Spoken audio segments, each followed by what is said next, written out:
ప్రకాశం జిల్లా అద్దంకి మండలంలో 1వ తేదీ 6 గంటల నుంచి సామాజిక పెన్షన్ల పంపిణీ ప్రారంభం కానుందని ఎంపీడీఓ వరూధిని తెలిపారు.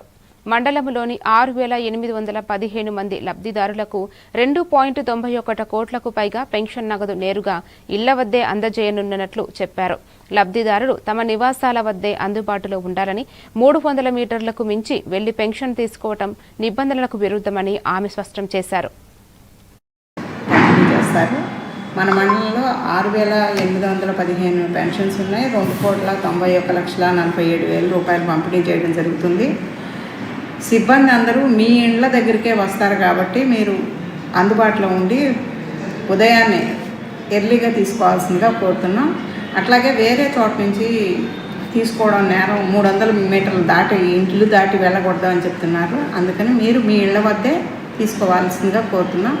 మరియు మీకు ఐవీఆర్ఎస్ కాల్స్ వస్తాయి. వచ్చినప్పుడు సిబ్బంది మీతో ఎలా ప్రవర్తిస్తున్నారు, మీకు సక్రమంగా ఇస్తున్నారా లేదా అనే వివరాలు అడుగుతారు. వాటికి తగిన సమాధానం ఒకటి నొక్కి మీరు ప్రభుత్వం పాజిటివ్ పర్సెప్షన్ను పెంచవలసిందిగా కోరుచున్నాం. అలాగే ఈ నెల ఒక విడో పెన్షన్ స్పౌస్కి